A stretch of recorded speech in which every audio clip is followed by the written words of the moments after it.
the button here. Okay, hi everyone, welcome to our Friday class, an hour of some fun beading.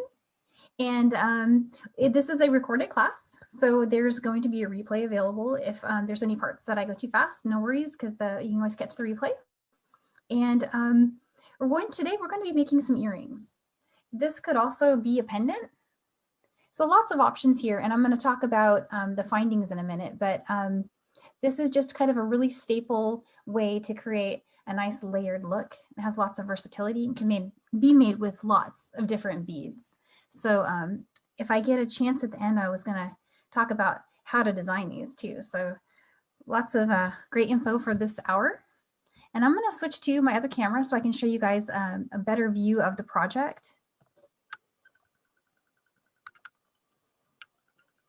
And so here's the original. And this is the one that's in the PDF. It could be a pendant or it could be a pair of earrings. And this component can be a little hard to find. These are at Michael's. They're in the macrame section of the jewelry wall. So in my Michael's, it was on an end bar. And they are the ones that are called out in the handout. They're creations from Bead Landing. So they'll look like that. If these are hard to find, I went ahead and tested it out on one I know is in big supply at most of the stores, and that's this one. And there's a couple versions. The version you're seeing here is this round one, also by Creations. And if you caught the class the Saturday before last with Sarah Ellis, this is the same one she was using for her class. So some of you guys might even already have this in your bead stash. And then there's a version that I thought was really cool, look like that. This project would work on this one too. If you don't have any of those, or if you wanted to work on a flat component, I tested out a way we could do it on a flat component. And then I just wrote a quick supplement with these counts, which of course you can change up to your liking, but it was just, hey, this is one idea, one of many things that would work for a flat component to do a similar design. And then for those of you that are following us on our Facebook and our blog, we have another design that is of the same concept. It was done with some other smaller beads. So lots of potential here, lots of great things that you can do. And so I'm going to go ahead and work through this version, and I'm going to work it through with these really pretty blue colors because I feel like they seem easier to see, unless you guys feel like this is better, but I thought this one stand out on the camera a little bit better than our original colorway. So some of the other materials you'll need besides the findings are, of course, the seed beads, and any colors will do. The ones that I'm going to use in class today are this opaque light blue and the deep sea mix. And then, of course, these were the barley ivory and the amethyst transparent matte. We'll need some wildfire and some size 10 beading needles. This is the 0.006. You could use the 0.8. It would work fine. In the beginning, I'm going to use some chain of pliers to flatten my thread so I can get it through the needle a little easier. And then ear wires. So for ear wires, in the handout, it just says, hey, use whatever you like. Because some people are going to do pendant, some might do earrings. Here's some options that I've played with. These are fun, some jump rings. And then these are the ones that are on this sample here. They're a post, and a post can be nice, even though these are very lightweight. They are, they're statements. So to balance out the look, it's nice to have something like a post like that. So this one comes in lots of different colors, and the part number on that one is let's see, it's a 106 30956. And again, that's 106 30956. If you like this one, it's a good one to use. But there's lots like that. So on both the website and in the store. Okay, and then I forgot to show the scissors. So we'll need some scissors to cut our thread and to trim it at the end.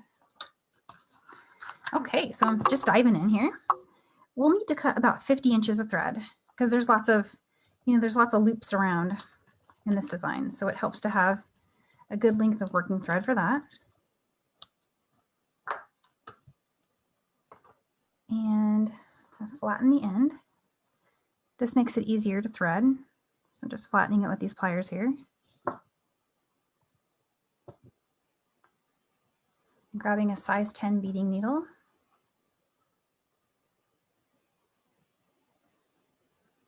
And just fold that over at about, 5-7 inches or so. And then you want to grab a component. And the first step on this is to brick stitch onto the hoop. And we've done this in a few of our classes before, and the only difference here is that this particular component is a little bit thicker and it doesn't slide as easier. Now, if you're using this round one, you'll be able to reposition your stitches after you've finished them to center them. On this one, it's a little bit trickier to do. You can do it, but you have to kind of push the threads along. I'll show you what I mean. There's a finished step one. I've been starting them just a hair under this edge here to get a good 17 count along this edge. So about, just maybe even like a little fingernail's width down from the top, and that kind of works. And if you had to move it, you could always just push it with your fingernail. And I think I saw a pop-up in the chat, but they're on step 2, and I'll talk to that when we get to it. On step 2, I typoed the count in the text. The diagram's correct, but I have a typo there that I'm going to highlight to you guys. When we get there, I'll call that out. But so right now we're on step 1, and what I'm doing here is I'm just tying a double knot about a little bit down from the edge here. So there's one part of my double knot. And the handout says to leave about a 10-inch tail. That's a plenty of length. I'm probably leaving a little less than that here, like 7 or something. It'll work fine. Okay, get some size 8 seed beads. This is that opaque light blue. Really pretty color. And you'll want to pick up 2 of those beads and slide them down. I'm just going to push those out of the way here. And one of the things that, if you're right-handed, it can help to have the component kind of oriented away from you. So I'm sitting over here, and I have it pointed away from me. There's my tail, getting the tail out of the way. Oops. Okay, and so I'm going to bring this needle under it.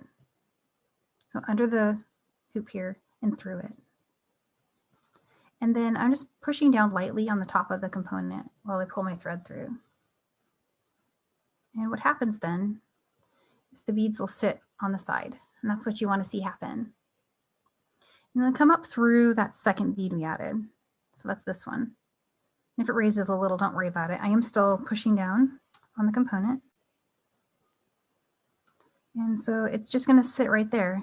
I'm not pulling super tight, but just a little bit. And it stays in place. And there's an optional step here I was going to show you guys that when I'm brick stitching, just to save myself time later, I take the tail and just bring it up through the bead. If this is not easy to do at this step, don't do it. You can always just put a needle on this later and weave it in at the end. But if it works out to do it here, just one less thing you have to do later, makes it faster. So there's those 2 on there. And now all you have to do is brick stitch around for a total of 17 beads, 1 bead at a time. So I've got 1 bead here. The same thing, I'm going to go under and through the hoop there. I push down a little bit. And then just come up through that same bead.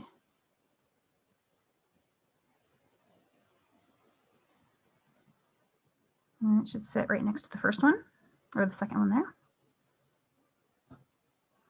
I'll do a few more, and feel free to ask questions about this, this step. Just coming underneath, over the top.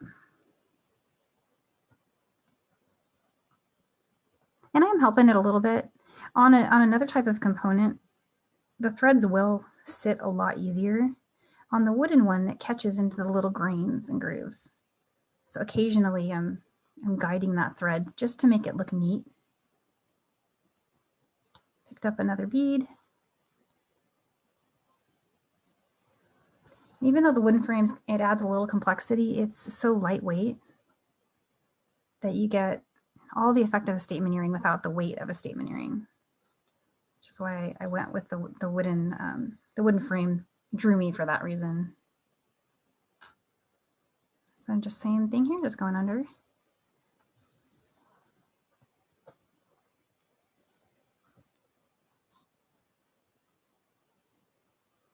And so you would just want to keep going for a total of 17 beads. I'm going to switch over to my other one now, but here's fast forward. So you get all the way to the other side, 17 beads total. And it looks like that. So I'm going to move this one over.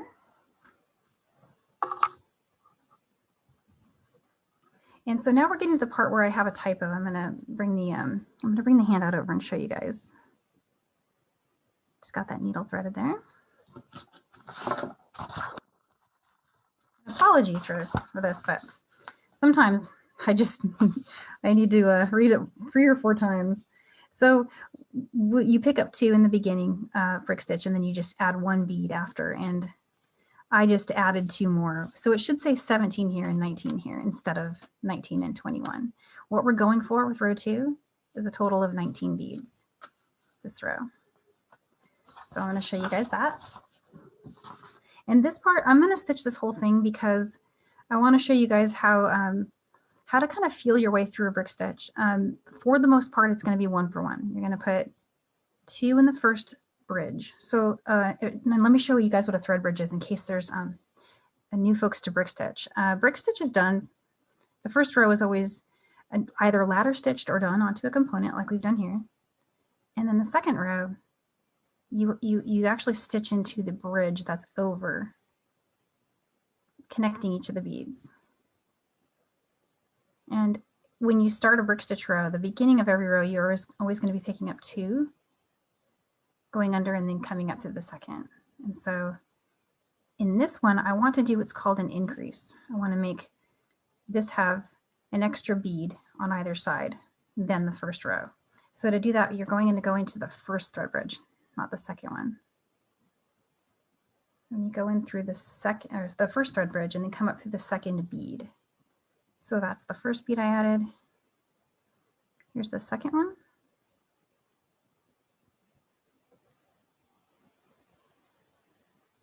And so that's what I was going for, was one that's kind of sitting pretty much 1 for 1 on top of there by going through that first thread bridge. Now, all of the subsequent ones should go through 1 for 1, but when we get here, I'll show you there's a spot where we're going to put 2 stitches into 1 bridge. And so just really quickly, I've got an 8 on here and going under the next thread bridge. That's this one here.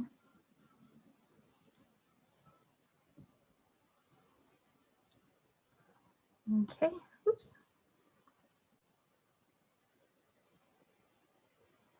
Oh, wow. My thread broke. I think I can make it work. I'm just gonna have to be gentle with it.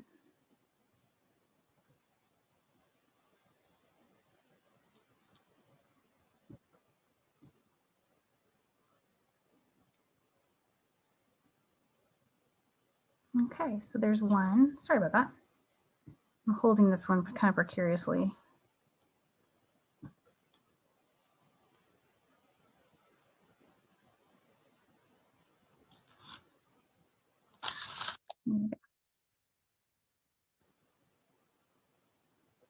So I'm going for a total of 19 here. Just picking up a bead, going under the next thread bridge from the former one.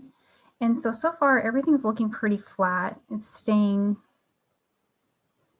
in plane.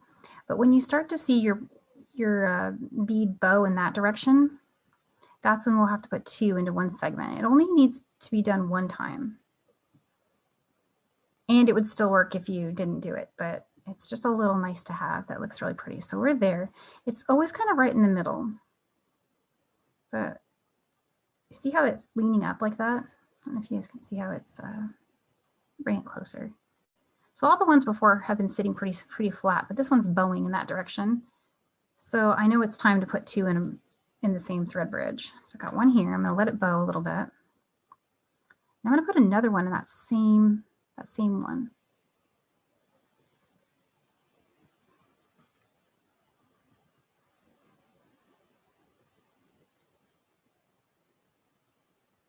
And that flattens it out really nicely, makes it lay right next to the other one. And it's kind of curving. It's curving in a weird way because of the way this component has a little bit of a point here.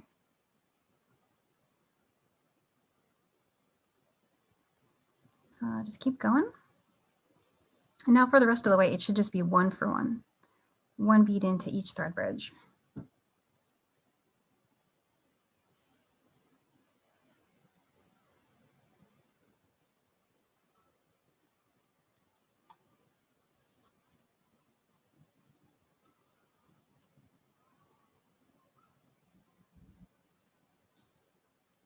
So I'm just putting 1 for 1. Everybody's quiet. You guys must already know all this stuff.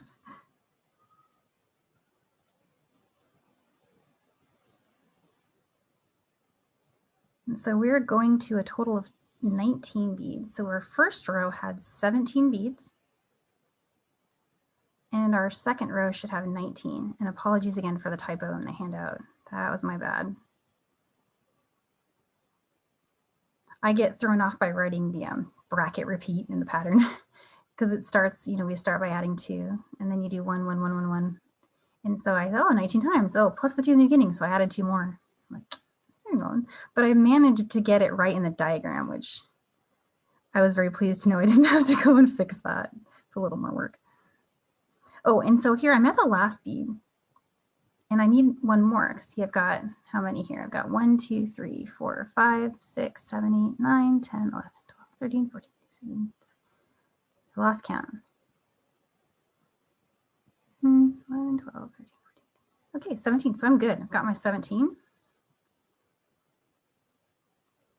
And sorry about over here. It looks a little messy. I had one of these threads come off. It seemed to have sheared, so I'm actually holding a live stitch, but it's going to work just fine.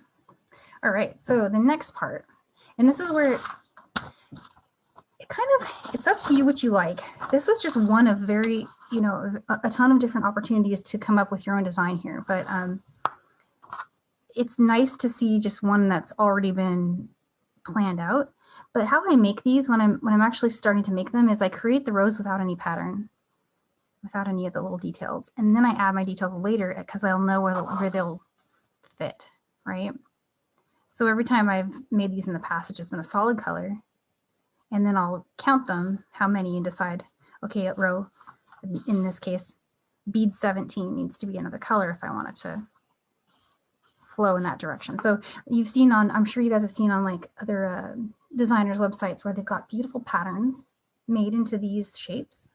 This is how they do it. First, they do it in a solid color. They get their counts, and then they color it in or sketch it out. Or, you know, I think I even just drew little circles for my beads when I was, I have a little circle stencil, and I just graphed it out. But that's one way you can do it. And then, of course, the counts for how I did it are here. So I'm just going to follow that for our class today. And then, of course, if you're working on a flat component, we shared the counts for a version that looks like this in that handout. But yeah, by all means, experiment and come up with something that you really like. So there's 5. The first one I'm going to do 16 blue. And so there's 10. Okay, and now I'm going to need to get another color. I'm using the deep sea color here.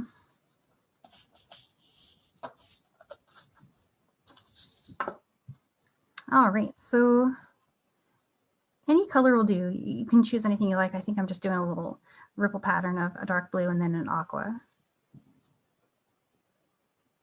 And so each of the segments in between here need to be 8 blue. So picking up 8 blue.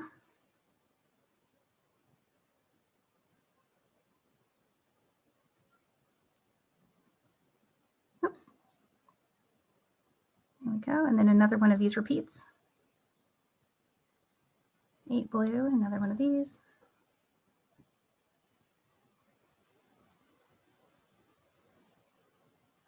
There's 8.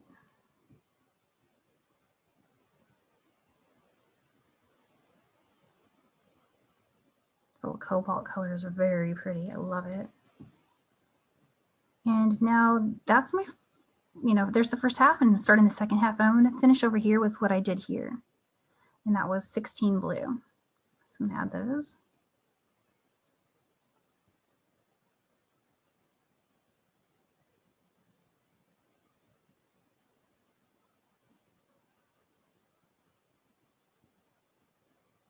One too many there. Okay, so this might be a little tricky with my broken thread, but I'm going to hold it. And we're doing really good on time, so I can always pick up that last one I had and make it work. But what you'll want to do is just go through that last bead in the second row. So it was the first one we added in row 2.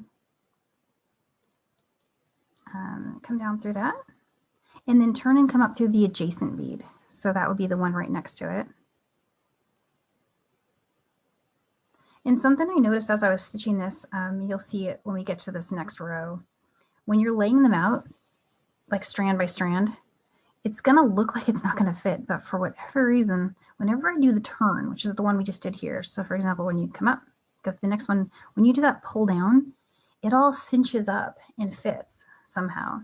So it makes it frustrating if you're trying to design by laying the strands next to each other, because they're gonna tighten. And so now I'm moving on to the next part of the fan, which is, it's 13 blue, and then our pattern with 7 after that.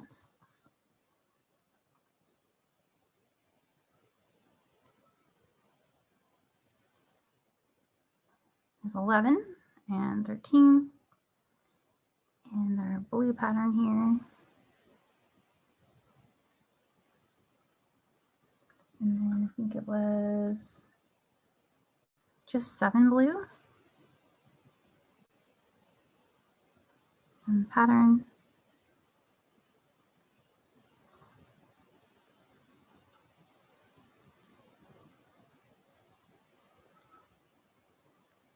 Seven more.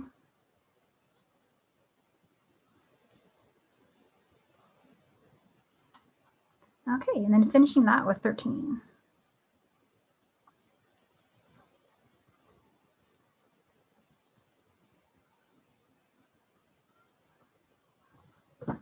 Okay, 3 more, and I've got it. Okay, I want to show you guys what I mean about the layout. So it looks like, doesn't it look like it's going to be too big?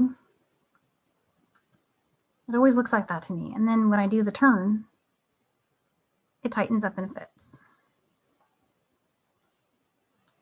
There's down through the second bead in that second row there, and I'm going to turn and come down through this one.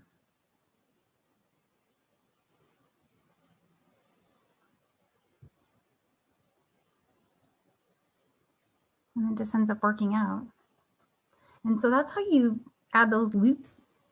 And it takes a while. You'll be adding loops for a bit. So here's one, fast forward again, where I've added all the way up until the last row. And so on a round component, all of these rounds are going to get smaller. You'll find that different on a flat component. On a flat component, we're generally working with about the same number of beads at the top. But with this one, you come back down to 1 very quickly. It's kind of just part of the look. I really liked the way this came out. But there's just so many other things you can do. So many patterns. I'm going to come up through this needle here. I think this one might be a 12. I have these needles stuck in my mat from last class when we were doing the super duos.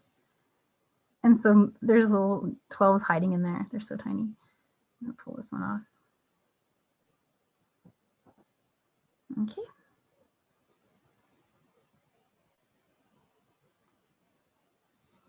All right.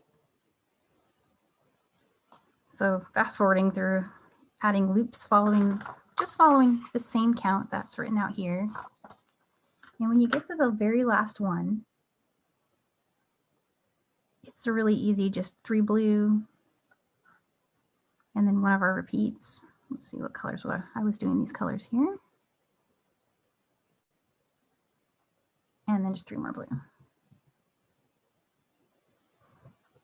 And it just fills it in.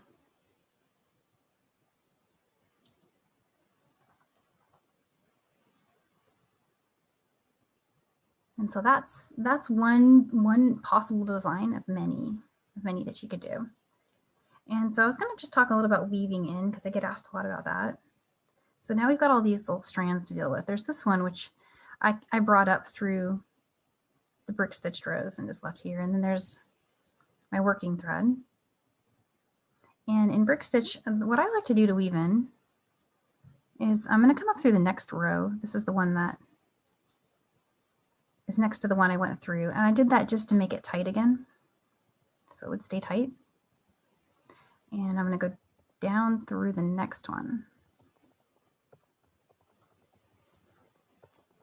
And now I'm going to pick up a thread bridge. And so I can't see the thread bridge I want to go under, but I know I want to just go between those 2 beads there to get it, right? So I'll just go through the row below, just go through those 2 beads. Now I don't really need to see the thread bridge to know that I've caught it if I do it that way. So I'm kind of close to the component there. I'm going to flip it over and just come up through that bead, and it'll pull that thread right up to the top. I'm gonna do that one more time and get that to be pretty tightly woven in.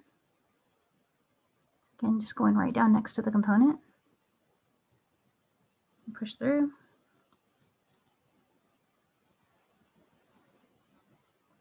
And come back up through the bead. And you could do that once more for good measure if you wanted to. 2 is always, 2 is enough. 3 is even better, but there's 2.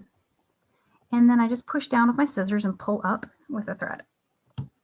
And that will help the thread kind of just hide in there. And just do the same thing with your tail here.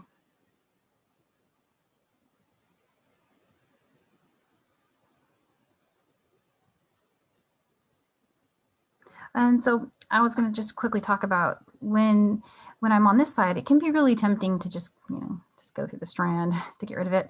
But I recommend against not doing that, because eventually the thread's going to work its way to where it's sticking out from one of these beads here on the side, and you'll see it. So it's worth it. It's worth the time, the extra effort, just to weave it in the way we did before with the with the working thread. So that was just coming down through next bead and picking up that thread bridge underneath it.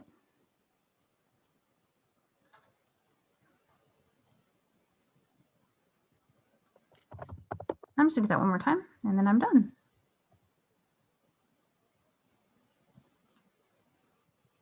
So you're just sliding along that component there. Makes it really quick. Imagine if you're making a lot of these. And also, it doesn't matter once you've gone over the thread bridge if you go to the next bead, it'll still be great.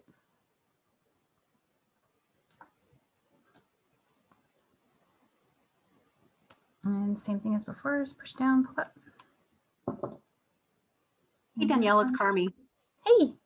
I wanted to check in with you because I know you had the misfortune with the breaking thread. Yeah. So I want to clarify for everybody your starting counts 17 and 19, because we were counting and on your second row you didn't do 19, so now we're confused. I didn't? You're right, I didn't. I counted 17, didn't I? And they caught it. 3, 4, 5. You're right, I just did 17 again. I didn't do 19. I was just worried about my broken thread. We assumed that you didn't put the last 2 beads on because that was the side with the broken thread. Yeah, well, it wasn't, but we can let that be my excuse. Oh goodness. Yeah, I know it's wrong. And you can even see that it's wrong over here. But we're doing so great on time, and I still have this one that's not broken. I'm just trying to figure out how the thread broke. That one I'm gonna have to figure out. I can see it here. Sadness. But the goodness Actually, everyone's a little relieved to see that you actually made a mistake. So oh, it happens all the time. Oh, I pull out so much work and I make so many changes, and oh yeah, no, it's the struggle. The struggle is real. Danielle, you are using thread that I already reported on tonight. People were asking about Nymo thread and other threads. Generally speaking, when you select a thread for a project, I say it's because it's the one you think is best for the project. Would you recommend any of the other threads? So if you want to use Nymo, maybe go down to a size 10 seed bead and try it on a component that doesn't limit you to fitting like this with the eights, or you'd have to increase your counts. But like for example, on this one, if you did the tens, it would just be a little bit smaller and it would still work. But Nymo's, they tell you to use the biggest thread you can for the size bead you're using. Nymo's really thin, so you'll just get kind of like I mean, it's gonna work. It'll work fine, but it'll wobble more than this is wobbling. And the only other question I would ask you now is the silver component that you're just showing. Did you use the same counts as you did for the wood? Yes, yeah. This is the same counts as this one. You put them side by side, you can show. Yeah. So why don't I lay them the right way? Here's the original next to those. And so those are the same ones that are in the handout. All those are the same. Thanks, Danielle. That's going to give everyone a few options if they can't find the wood. Yeah. Great, thank you. And so I've got this one going. This is the one we started working ahead.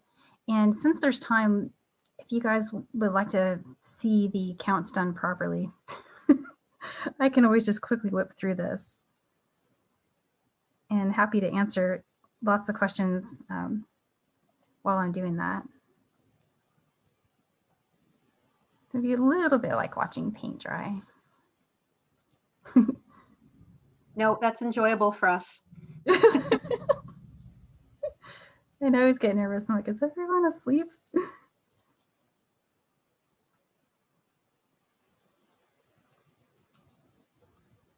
Danielle, is it your hope that people watch this class and then realize by doing some simple stitching, they could do this to any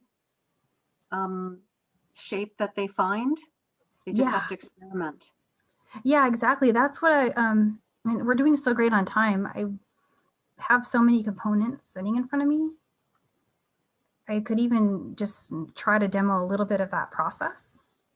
So I feel like that's the real takeaway from these things is, you can get a pattern and follow a pattern, but I know what everyone would really love to, create their own little design, and it's surprisingly super easy to do. Well, I think with this project tonight, people are understanding the first row. And if you would just go a little bit slower on the second row, because that's the most important new stitch.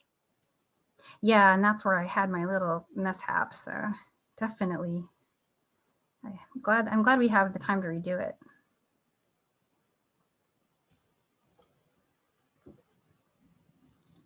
So almost there, and then I'm going to check my counts. You guys check too. Let me know if I got it wrong. I'm always surprised. It's nice and quiet in here, and I make more mistakes sitting in here than I do downstairs with my kids yelling. Guess I need the noise. I don't know. So let's see. We got 1, 2, 3, 4, 5, 6, 7, 8, 9, 10, 11, 12, 17. Yay! And it's always an odd count, correct? So this one just happened to be, but it doesn't have to be. Okay. I ended up doing that because when I worked this one originally, that was just the layout that I thought looked, what I was trying to do is make the bottom just a little bit bigger than the top for that, because I was trying to make it look like a bigger drop. But for example, if I just made it these loops smaller, then it wouldn't matter if I had an even count or not. I hope that makes sense. But yeah, it's sky's the limit. You can make it any count in any shape that you like. Okay, so I've got 17 on this component. And now what I want to do is start my row 2. And we're going for 19 beads. And I've got 2 on the needle now, or 2 on the strand. And what I'm going to do is I'm going to go under the first thread bridge and then come up through the second bead. And so that's the first one there. So I'm going to come up through that. And then up through that second bead.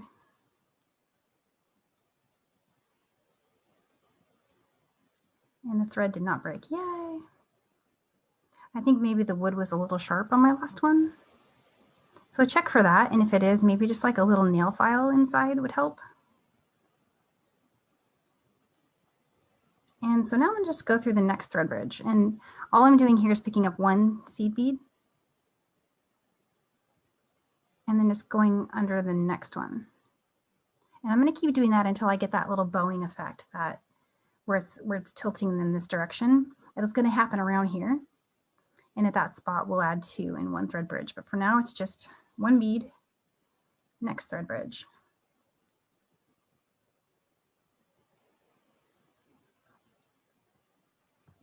And another cool thing about row 2 and why I did a row 2 instead of just automatically going from this to my loops is this row tightens up these threads. So your chance to move these threads, for example, if you're on one of these components and you've done row 1 and you're not liking it, move it now before you've done your row 2, because row 2 will make these really tight. Because what it's doing is it's pulling on that thread that connects this to the component. So with every one, I get a little tighter connection. And it also has a nice little effect of cleaning up those stitches and making them look a lot more solid.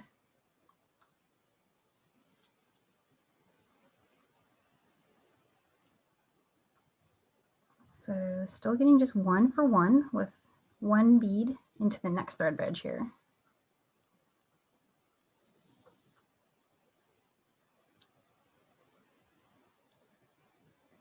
All right. And I want to make sure that's seeable. So it's really subtle, but it's starting to sway in that direction. I'm probably going to get 1 more into the next thread bridge, and then we're really going to see it. See it kind of, it's pointing this way. It's almost perpendicular to the work. And that's my sign that I need to put 2 in that space. So I'm going to do that. Get 1 more in there.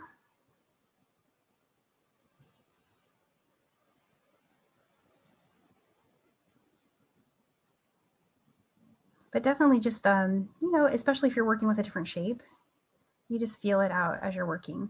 And you can pull these stitches out really easily and redo them if you don't like it. A lot of times if you're adding like an interest bead, like if you're using different sizes and you get to a spot where you get over here and it's not meeting with the same counts, you can pull it back and purposely use different thread bridges in order to make it symmetrical. So that's the cool thing about brick stitches. You can use that trick to make any shape work. So yeah, just coming around. Danielle, do you think if you were doing this on a round shape that you would get a bowing effect? Does it only happen because this has got a pointy edge? I still found a spot around here where I wanted to put 2 in the same thread bridge, but it was a lot less noticeable on the round shape than on this one. It's dramatic. On this one, you really see it, but on this one, it wasn't as noticeable, but I still did it. And I think I mostly did that because I wanted these to line up. So somewhere around here, I put 2 beads into the same thread bridge, somewhere around there. And on the rest of them, they're all just 1 for 1. But yeah, it's, and you can definitely get away with not doing it on one of these. But yeah, definitely it's this point that's causing it.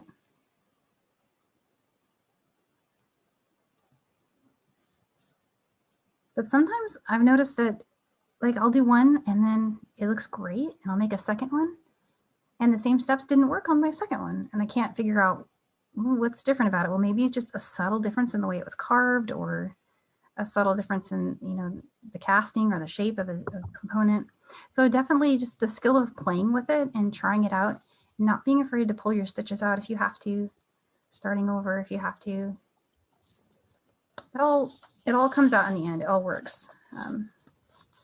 But you'll definitely want to play with it, I think. And this stitch is, I'm kind of drawn to using bigger beads for both for zoom for visibility, but also for summer because the big beads are just more visible. But and they're faster to get something done. But the little beads can look very cool and very intricate. And so, for example, if I'd done size 10 beads on, or size 11s on a component of this size, I'd have a lot more rows to play with. And so a very intricate pattern becomes possible, you know, more pixels, right? So you can do a lot of stuff with the smaller beads that in the way of patterning. Let's check my counts. Let's see, we've got 2, 3, 4, 5, 6, 7, 8, 9. Okay, so I need 2 more, and that's perfect because I'm at my last thread bridge. Do you remember when we started, we added 2 into the 1 thread bridge at the very beginning? We're going to put 2 in this last one. It doesn't always work out that way. In this case, it's working out that way, but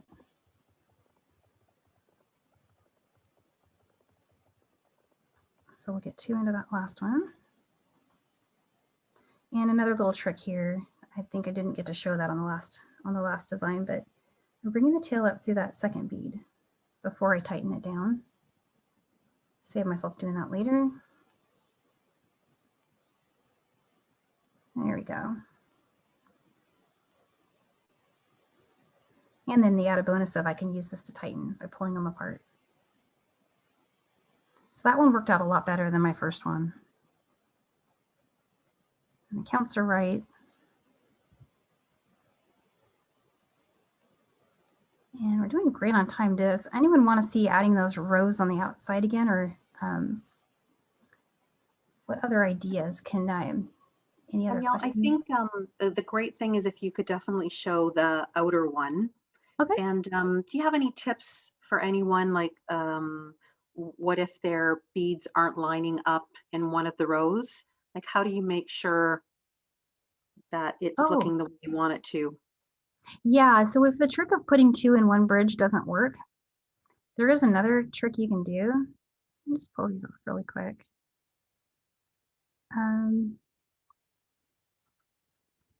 So if you had, for example, let's go into the second thread bridge and show what that looks like.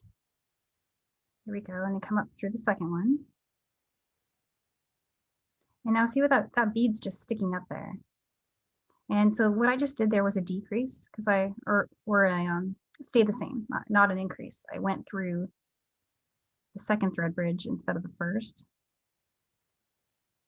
And so it's causing that one to bow, but if I was stuck on that and I really wanted to keep it in that count, if I want 19 on this row, go down through that first bead again. And I know it's hard to see, but what I've done here is I'm catching that thread bridge that's under it, the first one, the first thread bridge, going under that. And now come up through that second bead again.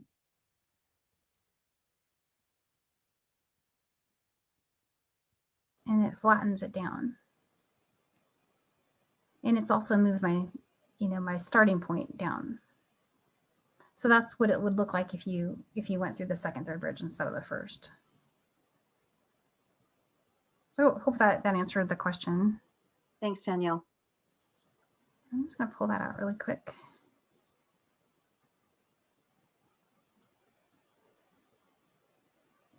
Now, someone is doing it along with you, and that they said that their end beads on both rows are sticking up. They are.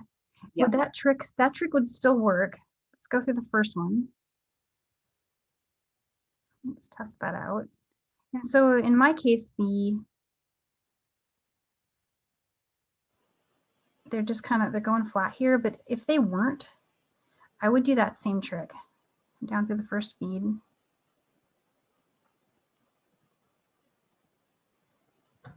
And then go into the thread bridge that's under the, those first two. And then come up through the second bead. And that should make it extra flat. Oops, I'm getting sunlight. I think, Danielle, a couple people would like you to run a hotline. Yeah, I could do that. I hope they like the sound of screaming kids in the background. Let's see, which way did I go? I went that way. And sometimes I come from the back, and sometimes it's always better to come from the back. I've read. I don't always do that. Okay, and so I'm just pulling out this last little stitch here.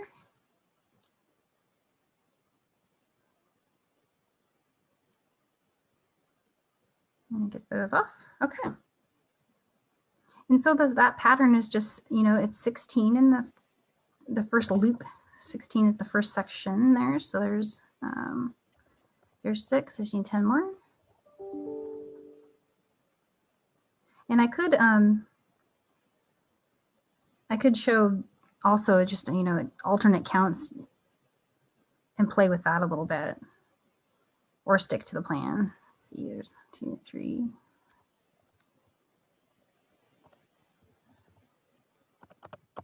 I'm always tempted to try something new. You make the same thing a lot of times, and like, oh, well, what if I did this or that? And listen to that little voice that tells you to try it.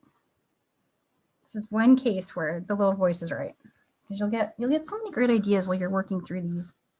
And if you can't work them in that minute, write them down and come back to it.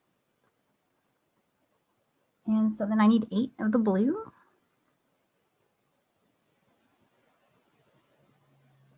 Danielle, when I looked at the project, I thought you were going to be doing peyote all the way down. How did you come up with it being loose like this? Oh, these loops? Well, I feel like it's kind of a common technique out there where there's a lot of, it's kind of an alternative to fringe. And on round components with fringe, you get you get kind of like a cool look where you can do lots of dimensioning, but you have to use a lot more beads and a lot more thread. This was just kind of a neat way to do a fringe design with some dangle, with some sway to it. I don't know, just kind of an alternative way to do it. Gorgeous. Thanks.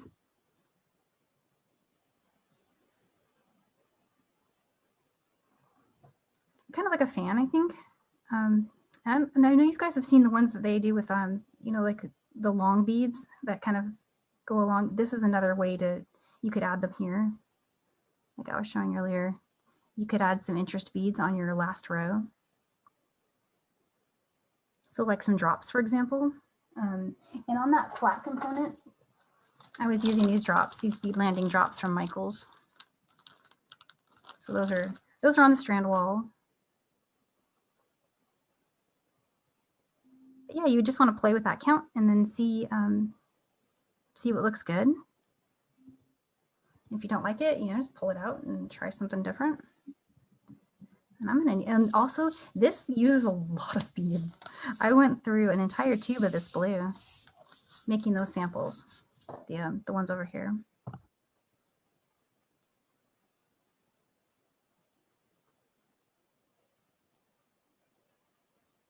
There's 10, and I need 6 more. So that first row takes a long time. So you're adding a lot of beads. And if you're like me, you're checking your counts like 2 times because you need to check the counts 2 times. And so coming in through the other side, that last bead on the other side there. And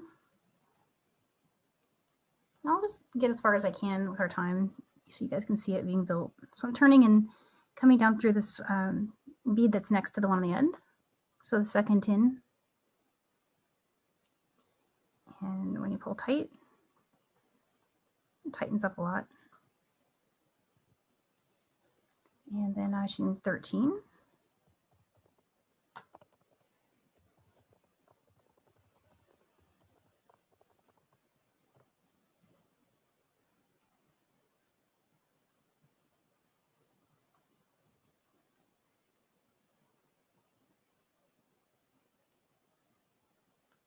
All right. And then in between these, we need 7.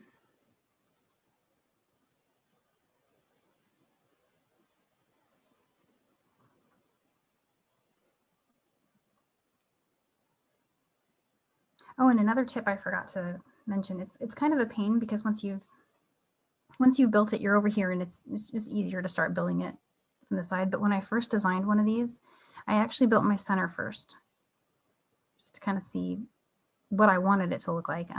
Ended up changing it at the end anyway, but sometimes that's how I start them. And I think it's because I was going for a center pattern, and so I wanted to see that that center one sat in the center, and then I was just building it down from there. So more than one way you can do this. Definitely try all of the ideas.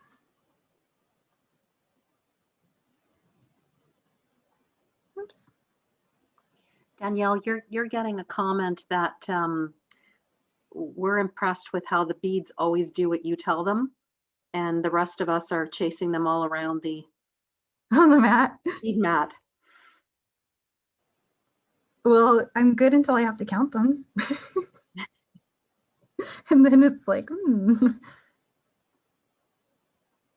And this is a good way to show on one that's because this is a tight one, can show how, see, it's not really fitting very well, but weirdly what happens when I turn and come through the next bead, as it tightens up and fits perfectly. No idea why. If anyone has the answer to that mystery, I am all ears. Danielle, have you ever used a size 6 bead? For this? Yeah, we did it with wire. We have a really beautiful sample and Leo did some gorgeous photos of it. I wire wrapped to the same component with some 6s. I think a 6 would work stitched as well. I think it'd be totally fine. I didn't try it yet, but I'm pretty sure it would be really beautiful. And also this is a really thick component, so a 6 would sit very nicely on it. Thank you.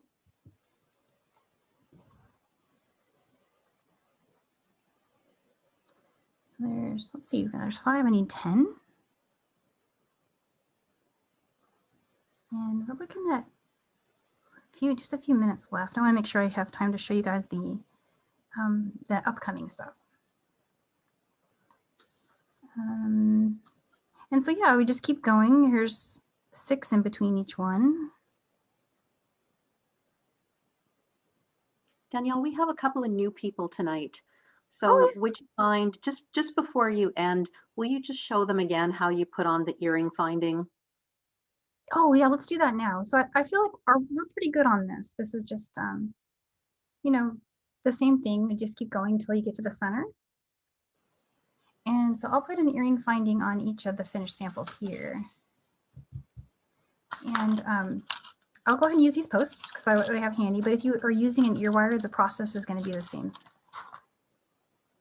On the wooden components, they come with a jump ring already attached. And so if you wanted it to be forward facing, you would either need to add another one to link here, or just take this one off and link it to that. And I think what I did on this one is I added another one. So I'll go ahead and show that really quick, and then I'll show this one because this does not have a jump ring. So it's just a little bit different. For opening and closing jump rings, lots of different designers do different tool options for that. My preference is to use a bent nose and one of these square nose chain nose wires. They just hold the jump rings really nicely. And if you're looking for jump rings, there's lots of options at Michael's. They have these packs that look like this. They also have just the findings pack. I'll probably pull my jump ring out of there. It's handy. So to open it, you'd want to hold your pliers to one side. And so the opening, I know it's hard to see, but the opening to my jump ring is right up here. And then chain nose pliers, or sorry, the bent nose pliers on this side. And then we're going to do like a lateral motion to open it. And that preserves the round shape of the jump ring, but lets me open it. And so I've got there.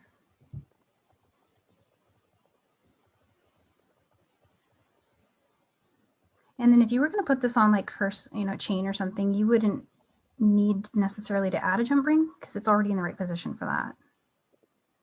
You just slide it onto the chain or open it onto the chain. Same way we're doing this. So I just closed it laterally. And so now that's facing forward. And it will hang in the right way. And on this one, if I wanted to use that same earring post, the other one here, I'm just going to use the jump ring that's on it. So let's see here.